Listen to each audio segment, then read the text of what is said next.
Waalaikumsalam warahmatullahi wabarakatuh. Ngapunten Pak Yai, mumpung kepanggih kula badhe taken terkait fenomena adanya gesekan di internal NU, adanya musjab di Wonogiri dan Jakarta Timur, serta ada surat edaran khususnya di poin 4 tentang PWI dan yang bertentangan dengan PWI untuk tidak dekat-dekat PBNU.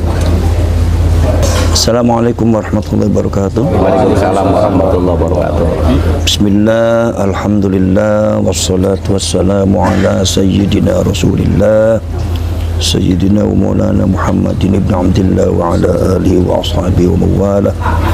La hawla wa la quwata illa billah wa ba'd. Tentang masalah yang berkaitan dengan fenomena PBNU, masalah Wonogiri dan Jatim.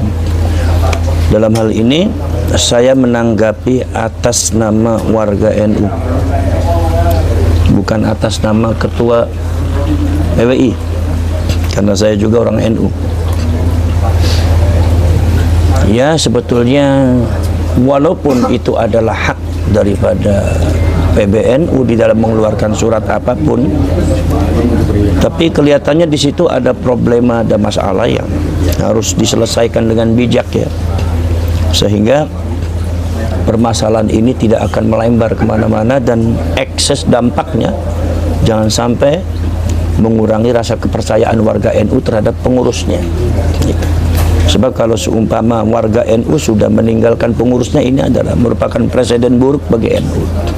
Artinya baru kali ini ada satu gesekan antara warga NU dengan pengurusnya, khususnya PBNU. Bagi saya, yang saya amati itu cuma satu saja. Sekarang ini ada fenomena di mana terjadi kesenjangan antara pengurus NU, khususnya PBNU, dan warganya. Ada satu kesenjangan, ya, kita mau tidak mau kita harus akui, ya, sebenarnya bahwasanya apa yang dilakukan oleh pengurus NU dan PBNU ini banyak tidak diapresiasi oleh warganya. Apakah itu masalah yang berkaitan dengan pencangkokan nasab Ba'alwi, atau masalah yang berkaitan dengan polemik nasab, itu kan masalah orang NU juga, kan, karena yang mengapresiasi Habaib dan Ba'alwi itu orang NU. Kemudian yang berkaitan dengan penyelewengan, pembelokan sejarah Nahdlatul Ulama yang sampai terbit ada di NU online. Kemudian juga ada beberapa pemalsuan makam, termasuk juga pembelokan nama-nama leluhur, khususnya yang berkaitan dengan para aulia zaman dahulu. Itu kan merupakan tugas daripada warga NU yang bersentuhan langsung dengan warga NU, sehingga yang merasakan itu semua adalah ya warga NU. Jadi itu masalah yang berkaitan dengan itu sudah beberapa tahun ini memang kurang diapresiasi oleh pengurusnya, ya. Artinya beberapa dekade tahun ini bahwasanya pengurus NU dan PBNU terlalu politis, ya. Artinya banyak membahas yang berkaitan dengan politik, ya. Kemudian juga ada yang berkaitan dengan persoalan yang berkaitan dengan bisnis-bisnis, sehingga mungkin permainannya ada di atas, sehingga ke bawahnya itu kurang mendapatkan perhatian khusus, sehingga warga NU yang ada di bawah ini akhirnya seolah-olah kurang mendapatkan perhatian, akhirnya terjadi kesenjangan. Bahkan akhir-akhir ini kok malah terjadi semacam bentrok gitu antara warga NU dengan PBNU dan pengurus NU, ya. Kalau pengurus NU enggak semuanya lah, tapi artinya ada beberapa pengurus NU yang seperti itu, kan. Ini sebetulnya fenomenanya itu aja, dan itu menurut saya harus segera diatasi dengan bijak melalui jalan dan manhaj Nahdlatul Ulama, melalui manhaj musyawarah, manhaj rahmatan lil alamin, ya, dengan bijak, supaya masalah ini cepat selesai dan muruah daripada Nahdlatul Ulama ini cepat kembali bersinar minimal di depan warga Nahdien, warganya. Jangan sampai warga NU kemudian kehilangan kepercayaan kepada PBNU atau kepada pengurus NU. Ini adalah merupakan hal yang sangat memprihatinkan sekali. Saya sendiri fenomena ini sangat memprihatinkan sekali. Kemudian nomor selanjutnya adalah, jadi terpisah dari warganya, nomor selanjutnya adalah ada beberapa nilai-nilai luhur Nahdlatul Ulama yang sebenarnya hakikatnya ini kurang mendapatkan perhatian oleh para pengurusnya PBNU. Contohnya masalah nilai kebangsaan. Ini sebetulnya masalah yang berkaitan dengan kebangsaan ini jangan cuma ada di seremonial, di acara-acara resmi, ya, tapi juga harus diaplikasikan oleh para pengurus Nahdlatul Ulama dan dengan warganya untuk betul-betul membela bangsa, mengurusi bangsa, membentengi bangsa. Dengan jargonnya lal watan hubbul watan minal iman. Saya yakin Mbah Wahab Hasbullah itu ketika mengarang lagu Ya Lal Waton itu bukan cuma untuk membentuk paduan suara saja atau kur saja, sehingga kurnya itu bagus ya, di dalam kur ya. Ketika kur kita mengepalkan tangan semua kan. Tetapi di dalam prakteknya ketika bangsa ini ada yang membelokkan sejarahnya, kemudian juga harga diri bangsa ini kemudian ada yang mempecundangi, ada yang meremehkan, ada yang menginjak-injak, kemudian juga presidennya juga dijatuhkan harga dirinya, ada beberapa lambang negara juga sempat menjadi cemoohan orang-orang yang tidak benar, itu kan. Kok kelihatannya nggak ada pergerakan, nggak ada pembelaan, gitu kan. Nggak ada pembelaan. Sebabnya apa? Sebab ada beberapa kasus, diantaranya adalah seperti pemalsuan makam yang ada di Wonosobo dan ada yang itu hampir semuanya rata-rata di situ sudah terbentuk pengurus NU. Sudah terbentuk pengurus NU, sudah ada Ansor, sudah ada Banser, sudah ada Fatayat, Muslimat, IPRI, PPNU sampai ranting. Tapi kok ya ada pemalsuan makam, kok nggak dapat perhatian gitu kan? Itu kan jadi hal yang sifatnya aneh bin ajaib.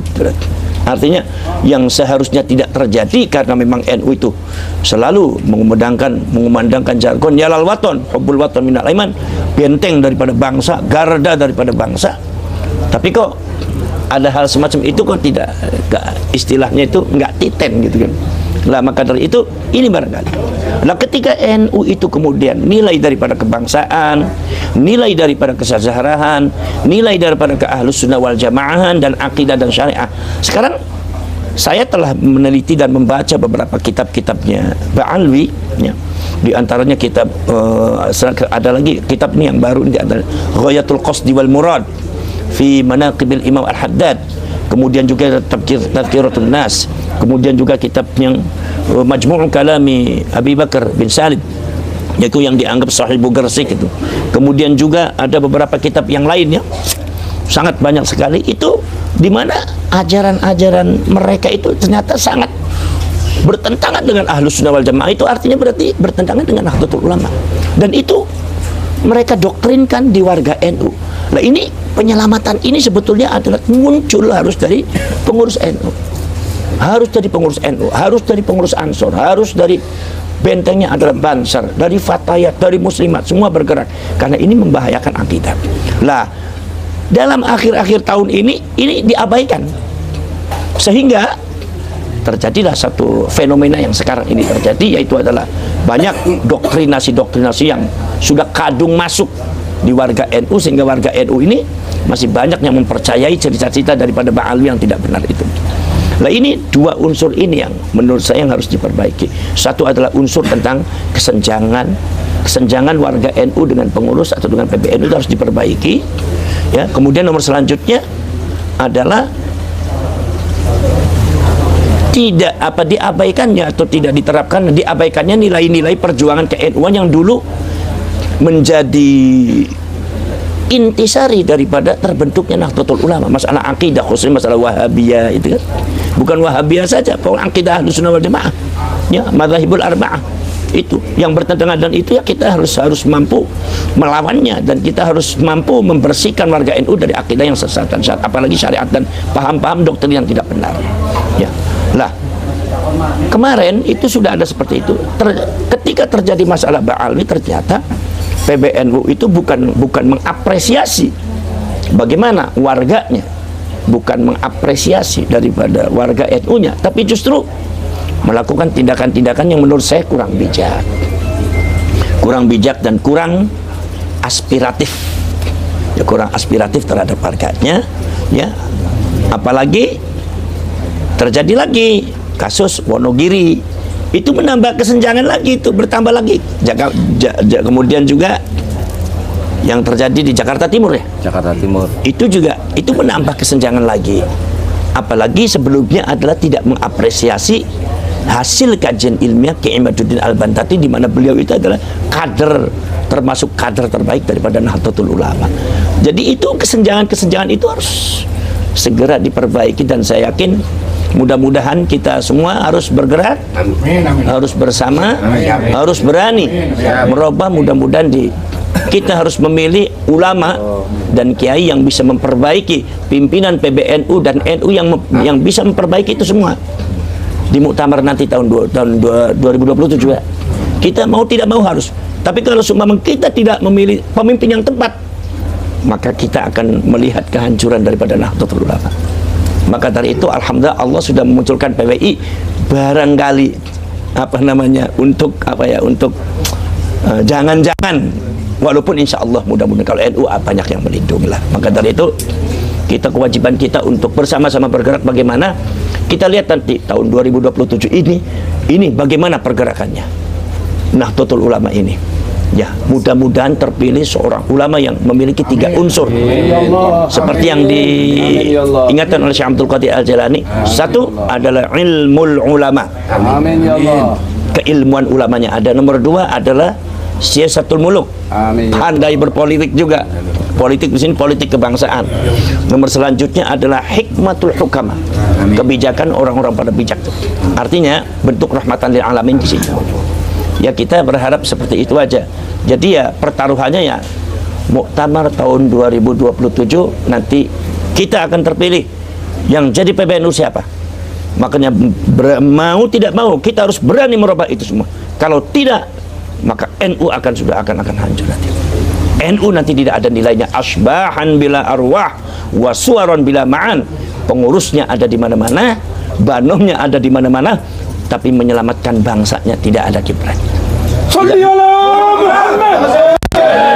Tidak bisa menyelamatkan bangsa, tidak mampu menyelamatkan warganya dari doktrin-doktrin baal yang tidak benar. Ya, baik. Assalamualaikum warahmatullahi wabarakatuh.